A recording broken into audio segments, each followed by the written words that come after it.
sacrifice your family for your happiness, or would you sacrifice your happiness for your family? If I'm not happy, no. What about you? I would definitely go for my happiness, because what is life about if we're not trying to be happy?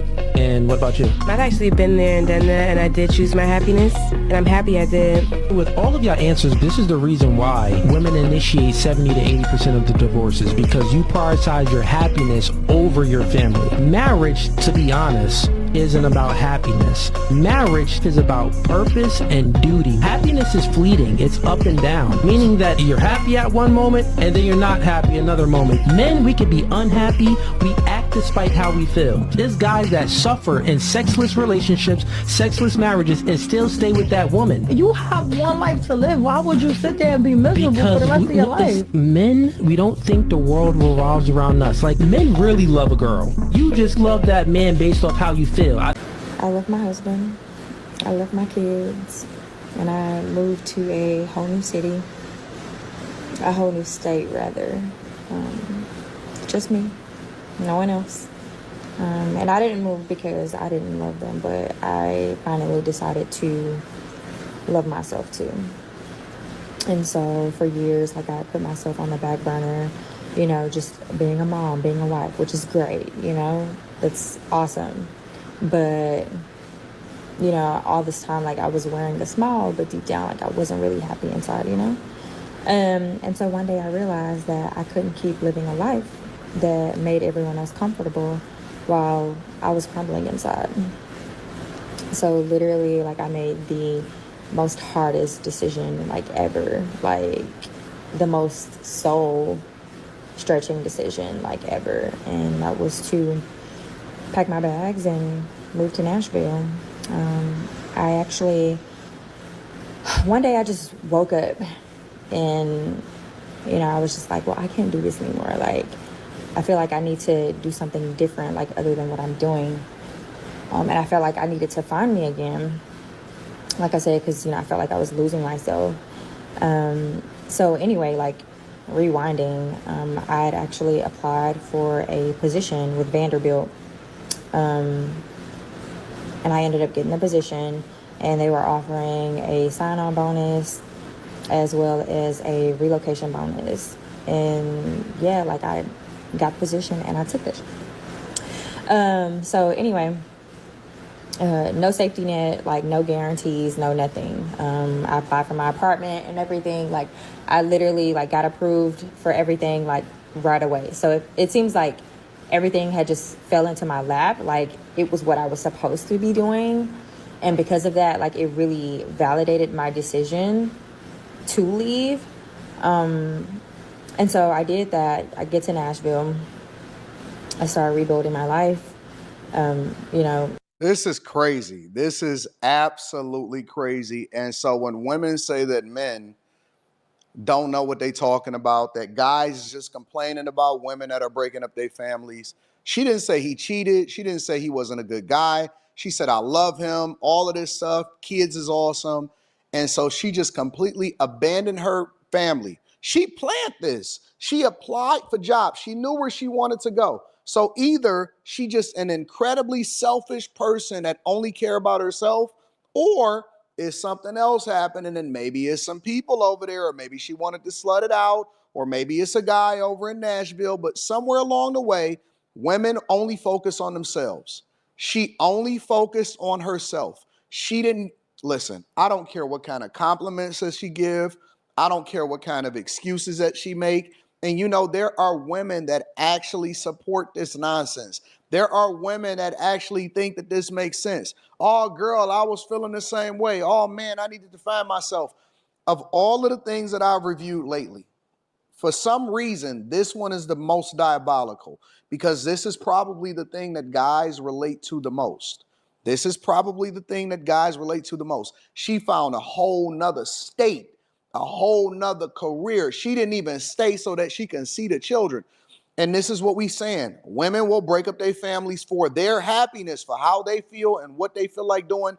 I want to say one final thing, y'all, before I go, man, because I'm about to take it in for the night. And on the subject of black families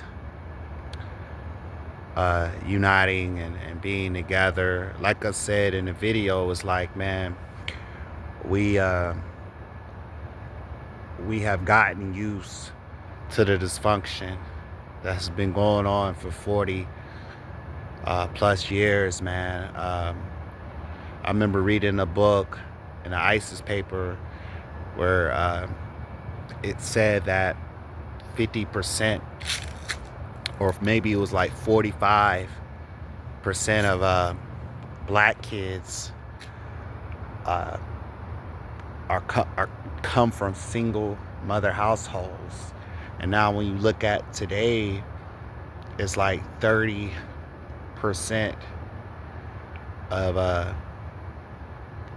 our black youth are growing up in two-parent households.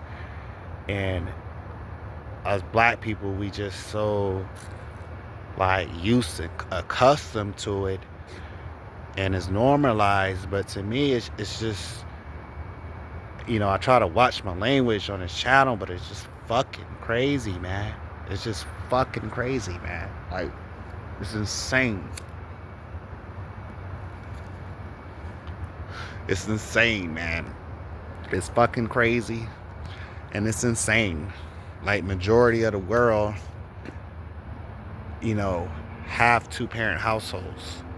But I get that this society is like the modern day Sodom and Gomorrah. It's the modern day Babylon. It's a beast. Us black people, we're in the belly of the beast, and we're attacked and put it against each other all the time, man. And I think what's going on, man, like I said, our American culture, and then as well in the Western world, it's an individualistic culture. And I remember one time I was at work and I was just talking to a young man. This was maybe last year, and I said, man, I just feel like that men and women do not respect and trust each other. And I was just telling him, what I was going through in my last breakup. And I say, it's more of this, what you can do for me. It's more, or it's men that are objectifying women. Then there's women materializing men, only really thinking that a man is really worth his bag and whatever. It's people that just looking out for their own self-interest. It's people that are getting married and thinking it's a fairy tale, and soon as a bump comes up in the road, they're ready to call it quits. And we have been living in a dysfunction for so long that we don't see the bigger picture of us having our families united. And even if you divorce or break up with your girl and your girl becomes a baby mama, I remember Ishmael Muhammad said, you still look out for the baby, for your baby's mother, because that's what you do as a man, even if you're not together with her.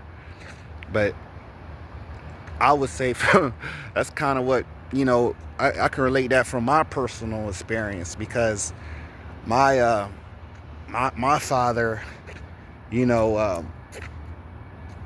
my father had this weird kind of hatred for my mother, because he wound up, leaving and taking off. And he came back to, get back with my mother. And my mother didn't want him no more, because she left him. Because he just took off and abandoned us, man. He left my mom with, 2 kids with no job in an apartment. And for 30 plus years, and still to this day, my father holds this hatred for my mother, because he, he, because she didn't take him back, and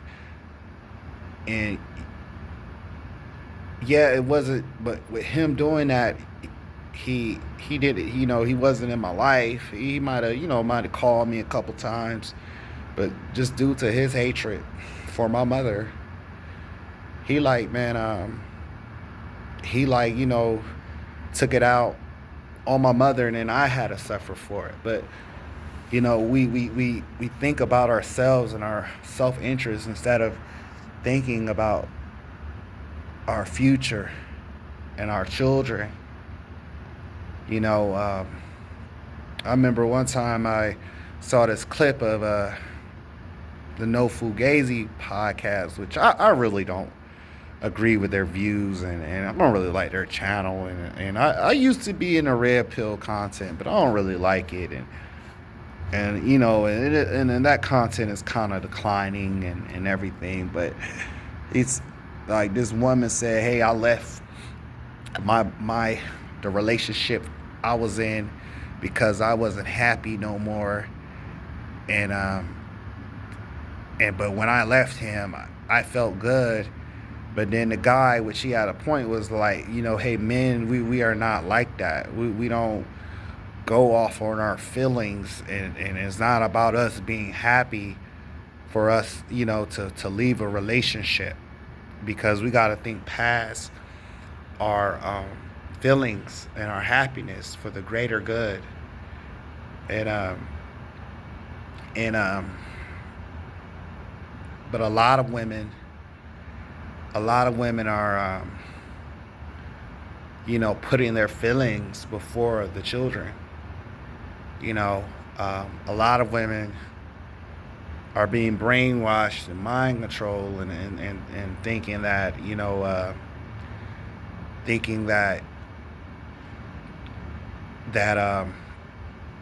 that they always can get a better option. But the thing is, man, the best option is to create a family and be with the children's father. But you got to choose wisely. Then it's a lot what's going on too, that a lot of parents, just due to the families being broken up, are not schooling these young women, are not helping these young women pick partners, pick mates, pick men who are suitable for marriage, not giving them advice and guiding them. Now, I'm not saying, hey, I know some cultures, arranged marriage is a thing, and I don't have a problem with arranged marriage. I don't really think it's for me or for everybody, but it's not. I'm not saying women shouldn't have a choice of who they should date, or who they should marry, but they should have some counsel. They should have a male role model. They should have their mother and another role model, or a father to coach them, to guide them. But we leaving our children prone to a lot of heartache and a lot of misery and a lot of we're endangering them. We're endangering them, because it's a lot of snakes. It's a lot of fakes and snakes and evil people out here that will take your daughter, take your son for granted. But that's what I'm seeing out here in this world. And then I would say, just on the men's side, I think, man, that it's a lot of men out here, and I can speak on myself. In the past, it's a lot of men out here, and some women, but a lot of men, they just want their cake and eat it too. It's a lot of men that are in relationships, but they're not ready to settle down, but they want a relationship. You know what I'm saying? They want to they want their cake and eat it too, and instead of just being instead of being honest with the woman, the woman finds out that, hey, the man isn't ready to settle down, and then that's when the family breaks apart and things happen. A lot of that is going on. Like, a lot of men are settling down, not even settling down, but getting into relationships, getting into marriage when they know they're not ready. They know they still want to desire other women. And then I just feel like, too, that this monogamous European Roman culture is not for black people. It's not for black people. And I said this to my mother, that I just feel like not all men are a one woman type of man. Me personally, I would say I'm more of a one woman type of man, but I wouldn't mind the idea of having multiple wives. But I think that would help as well in our society if black people accepted polygamy more. I think the men accepted a little more with a little more than the black women, but that's what I think. It's just some men that it's just not for them to be with one woman, and that's what needs to happen, man. I would say, hey, the cure for it is Islam. The cure to unite our families. The cure to unite our families is Islam, and as well, for our Christians out here, my Christians, I will say,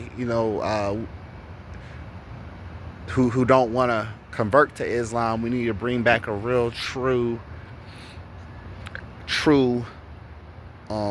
Christianity for the people who might not want to convert to Islam, and but that's what I would say too.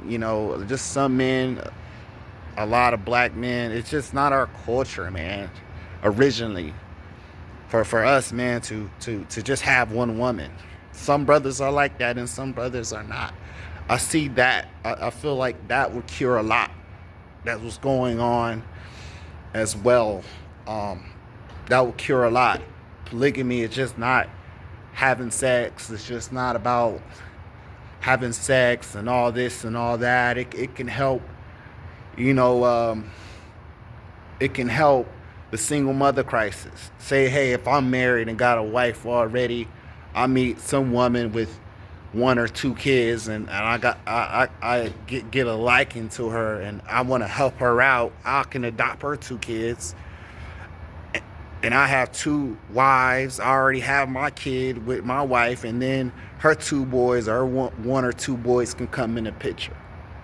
So I would think that would help us as well too. But it's a lot of selfishness, and we need to, it's not just, hey, it's more than just saying, hey, we need to unite our families together. We have to find the root problem and the cause. We have to be on code, and we have to realize that our families being together, it's only going to strengthen us. It's only going to strengthen us, and as well, we need to stop just thinking about us, because if we get our families together, our future is going to be together. And then as well, after we pass along and go, our grandchildren and children will be better. But we are thinking kind of short term and putting our feelings first and thinking about our self-interest instead of thinking about the babies and the children. So it's some evil times ahead, y'all. I hope the black diaspora, especially the black people in America, we get it together and unite our families, because we're looking for some dark, nasty, demonic days, man. And if we don't get our families back soon and stop normalizing the dysfunction, that the future, and as well our grandchildren and children, it's not going to look great. It's not going to look great in the future for them. And we're going to die. We're going to die soon. We're probably going to die in the next, all of us probably going to die in the next 30, maybe 20 to 40 years from now. All of us are going to die. Everybody that was born in the 80s and 90s and the 70s, like we die. We're gonna die in a couple decades anyway, man. We have to prepare, man. This future is looking dark. I don't want to say peace. I just wanted to drop that final note in, and y'all have a blessed one.